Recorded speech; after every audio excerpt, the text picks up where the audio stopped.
Press 1. Fact check, special reports. Fake Marcoleta ambush report circulates online. Pins blame on Soto. Pati po si Attorney Jesus Falsis. Hindi na nakatiis pa mga kababayan. Fact check na talaga. Fake news alert mga otoridad. Kaya sabi ng mga netizens, ay naku, Marcoleta inambush daw. Maniwala na sana ako, pero yung tanim witness niya, di na nga kita, sinungaling, drama pa more. Tapos yung mga DDS, may pating pa Marcoleta fan pages, uses accented letters in its name in an apparent attempt to bypass platform monitoring algorithms. Many posts feature the same graphics card, showing Marcoleta against a backdrop of what appears to be a police or military operation, overlaid with text. Nagpapagang mga balita at pagtalakay sa mga isyu na lipungan. Bulsa! Opinyon, banat at paglalantad sa katotohanan. Bulsa! What you see is what you get. You decide. Hello po mga kababayan, si Dante Maravillas. May bagong pinapakalat na naman pong fake news yung mga DDS. Talagang desperado na. Pinalalabas nila mga kababayan. Si Senador Marcoleta, inambos daw. Nagpapaniwala talaga kayo sa sarili ninyong kasinungalingan. Sila man lang po nagpapakalat. Hindi man pinapatulan ng mainstream media kasi hindi man totoo. Pero dahil po sa paulit-ulit na pagpapakalat nila nito, pinacheck na po ng Press 1. Press 1. Fact check, special reports. Fake Marcoleta ambush report circulates online. Pins blame on Soto. Pati po si Attorney Jesus Falsis. Hindi na nakatiis pa mga kababayan. Fact check na talaga.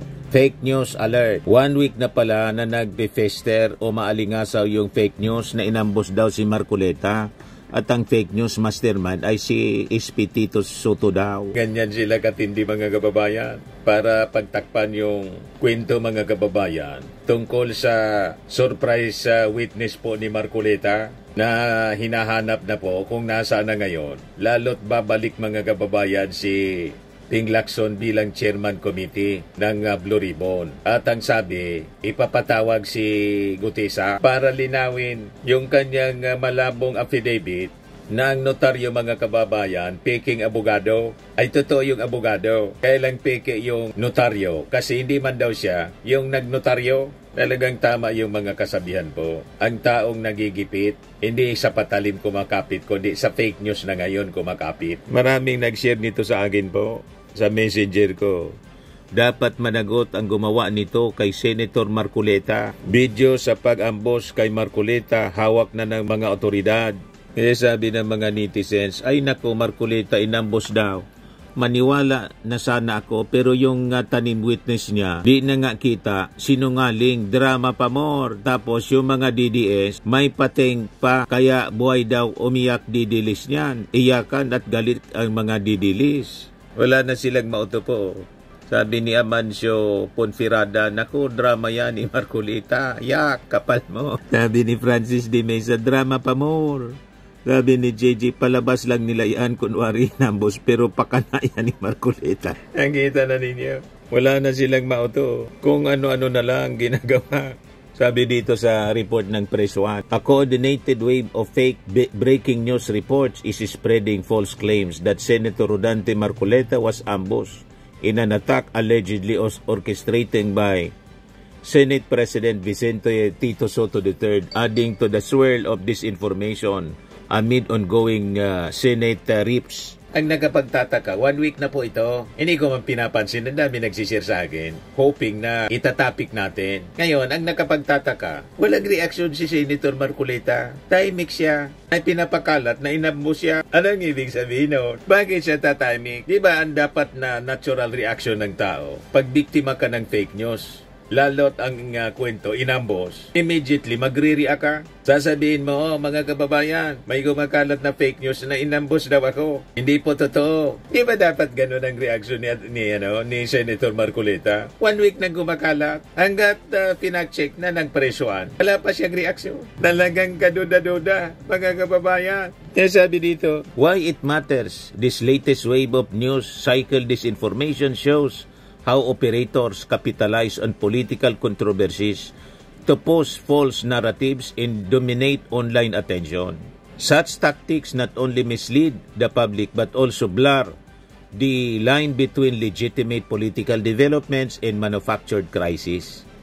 What we found, multiple Facebook pages and YouTube accounts posted fake breaking reports of supposed armed ambush that targeted Marcoleta. Sa Facebook, mga kababayan, several pages involved in spreading the false reports that previously been active in posting content supportive of Duterte family. Talagang mga DDS influencers po, with some explicitly identifying as supporters of Vice President Sara Duterte or the Duterte family as a whole. One page identified in the campaign name Macroleta fan pages uses accented letters in its name in an apparent attempt to bypass platform monitoring algorithms.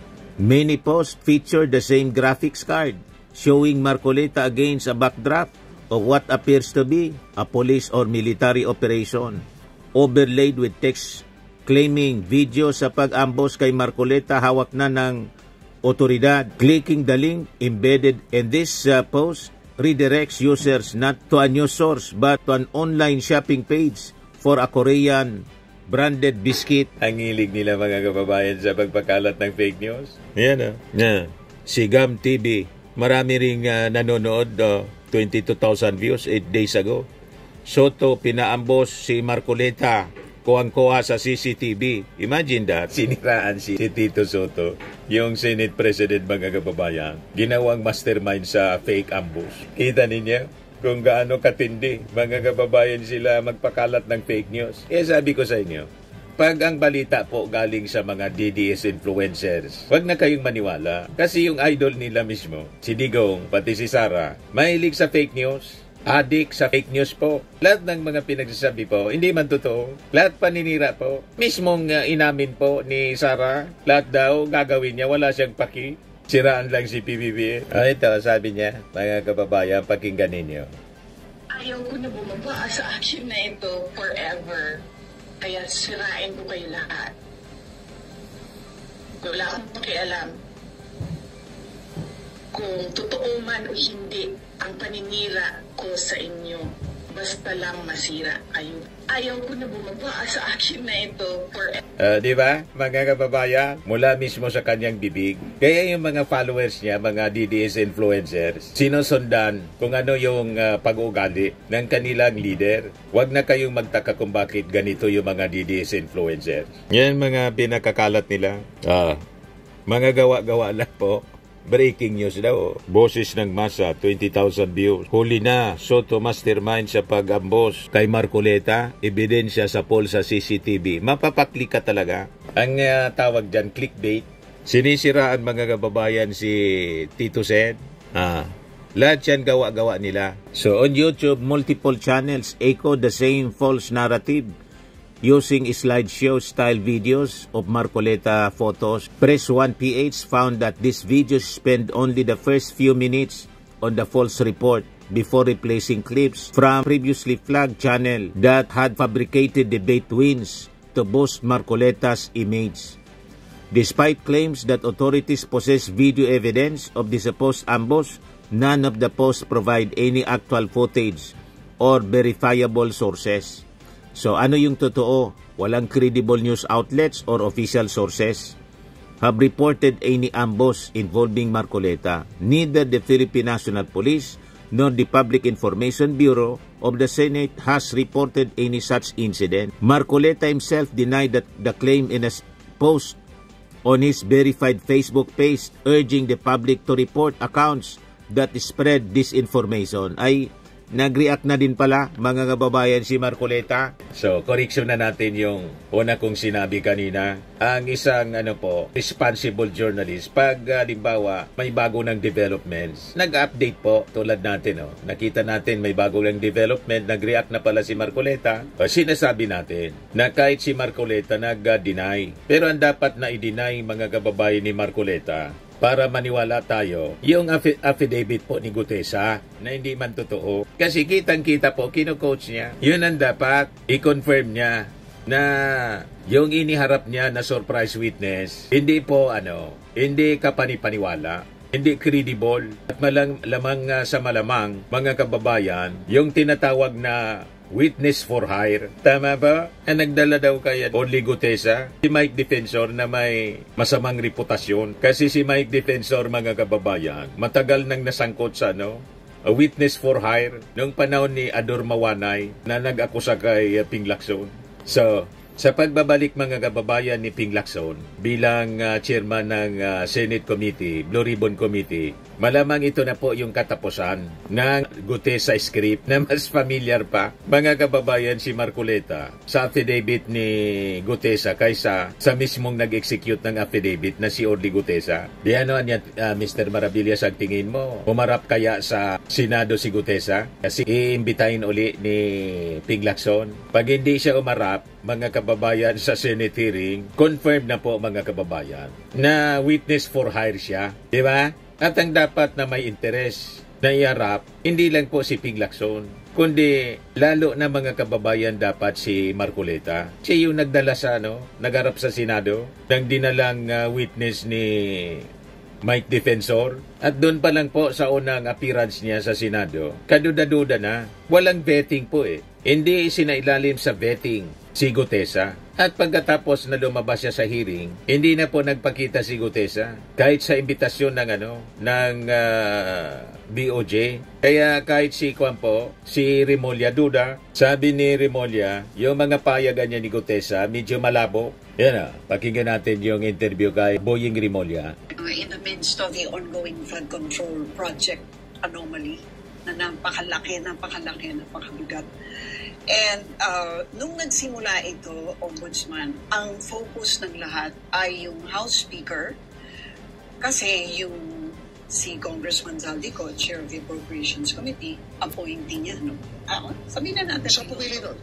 Yes. Siya pumili ng Chairman ng Appropriations? Yes. Oh. And to this day, ang perception ay silang dalawa talaga ang promotor ng lahat ng ito. You agree with that? Ano yan if there's a mistake of omission or sabihin natin omission, ito na yon is the worst that ever happened. What omission was that? Hindi kailangan niya panindigan yung kanyang pagpili kay Zaldico. Ayun na nakikita ko. Kasi kung liability lang, kailangan dalhin talaga yung ebidensya. Mahirap magdemanda na walang ebidensya. Yan ang justice natin. Para magsampakan ng demanda kahit kaninong tao, ebidensya hinahanap ko. Yun naman ang tema namin kahit sa DOJ. Hindi kami nag-file ng kaso pag walang ebidensya. Yun lang sinasabi ko sa walang makitang ebidensya daw kay Martin Romualdez. Gawin nyo yung trabaho nyo maghanap ng ebidensya. Sabi ni Boying Remulla. Masisira lang ang discarding nyo dyan. Huwag kayo magagalit. So wala pa bang nakikitang ebidensya doon sa mga testimonies? Wala pa talagang... well, yung driver na naghatid ng basura, iba testimony yun na direct. Nawawala nga yung... Hindi driver yun. Yung taong yun na kasama, nawala. Hindi sumipot sa DOJ. Si Gutesa? At hindi na naging problema. Sabi niya, gusto niya magpa-witness protection program. Nung tinanong siya, parang hindi niya naintindihan yung binasa niya. Hanggang ngayon, hindi pa siya sumisipot ulit. So, hindi ka naniniwala? Parang may kalabuan. Kailangan natin na mas talagang makikipag-usap ng mata sa mata. May kalabuan. So, dapat sana linawin. Kasi may kalabuan. Hindi na nagpakita si Gutesa. So, ano ibig sabihin nun? Ang intention po, malinaw. Siraan lang, mga kababayan, si Martin Romualdez. Hindi po sumipot si Gutesa sa imbitasyon ng DOJ. At ang nakakabahala, mga kababayan, ayaw niyang maging state witness. Ngayon, kung totoo, mga kababayan, na credible itong si Gutesa, bakit hindi siya pinilit ng mga DDS senators? Lalo na nito si Senator Marcoleta na siyang nag-present sa Senado na tumulong sa investigasyon. Di ba? So mapapaisip ka talaga. Bakit ganon? Pero sa ating palagay, simple lang ang rason, ang paliwanag niyan. Baka kasi mabuking pag cross-examine, mabuking yung script na drama. Kaya biglang nag-disappear. Kasi ang dapat may interest na iharap muli sa Senado at saka sa DOJ lalo na para ma-file yung kaso laban sa mga opisyal na itinuturo ni Gutesa. Ang dapat na interesado rito, si Marcoleta at lahat niyang kakampi sa Senado, mga DDS senators. Tahimik sila ngayon. Kasi sa unang araw pa lang ng testimony, booking na yung affidavit, peke yung notaryo.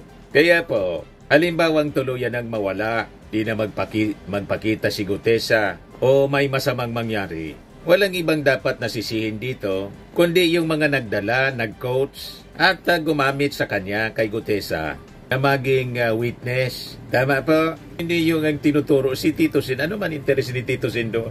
Di ba? O ngayon, kapag resume ng Senate hearing mga kababayan, si Ping Lacson na yung chairman. Babalik siya bilang chairman ng Senate Blue Ribbon Committee. I think mahubara na mga kababayan kung sino-sino yung mga direktor nitong Zarzuela sa Senado na pwedeng tawagin nating witness for hire reloaded. Nangyari na to, mga kababayan. More than 10 years ago yata yun. Ngayon, nagbabalik. And the same personality, yung nasa likod, si Mike Defensor, may bagong aktor, si Marcoleta. Ang stage, mga kababayan, pareho, Senado. So, pag nangyari, mga kababayan, we hope na malaman natin ang pinakamalaking rason kung bakit pinoprotektahan ni Senador Marcoleta. Although nag-deny siya na nag-aabogado siya sa mag-asawang Diskaya, pero halatang-halata man po. Gustong-gusto na niya ipasok sa Witness Protection Program ng DOJ kahit walang restitution yung mag-asawang Diskaya. So ang tanong, may nakatago kayang lihim na mga transaksyon at kwento? Yon ang kaabang-abang mga kababayan sa susunod na kabanata ng Senate hearing ng Blue Ribbon. So truth as a way of resurfacing, lalo't makabalik sa pagiging chairman ng Blue Ribbon, itong si Senator Ping Lacson. Kasi sabi po ni Tito Sen, si Ping Lacson na niya 100% nang babalik bilang chairman ng Blue Ribbon sa November. At ang mga DDS, mga kababayan, kabadong-kabado, pag si Ping Lacson yung chairman, ang gusto nila si Marcoleta. Yan ang kinakampanya nila. Dapat na makabalik si Marcoleta. Firmax Firming and Lifting Cream, pinapahid po sa mga pulses in affected area. Mainam po sa paninigas ng mga kaso-kasuan. Ito naman po, Automax Radiant Serum. Sa mukha naman yung application. Anti-aging po siya. You will look 10 years younger than your age. Sa mga cancer patients naman po, baka lang gusto ninyo itong itry. Ning siya Red Mix Fruit Drink. Hindi mo po siya gamot, food supplement siya. Kaya lang, gawa siya mga kababayan sa goji berry. Yung goji berry, may anti-cancer properties. O ngayon, yung mga inquiries ninyo, dumiritso na lang kayo sa aming messenger sa Facebook para masagot namin agad. Ayos pa? Ayos na ayos niya, Mr. Maravilla. Sa mga naghanap po ng malinis and spacious fitness gym, pumunta lang po kayo sa aming Colossal Fitness Gym. May Grab car rental din po kami. But anyway, ito po pala yung aming bagong product na binibenta online. I am worldwide amazing pure organic barley powdered drink mix from Australia. Negosyo to ng aking anak na architect entrepreneur Riz Maravillas. Ayan po. Kontakin na lang po ninyo siya, Riz Maravillas on Facebook. Ang mga health benefits niya, boost immunity, improves digestion, enhance energy levels, packed with antioxidants, prevent cancer. Ito naman po yung bago naming product na binibenta online. Eye Glow Serum, whitening po siya. Tingnan ninyo yung epekto sa aking anak na architect before and now. Yung mga inquiries po ninyo, dumiretso na lang kayo sa kanyang Facebook account, Riz Maravillas.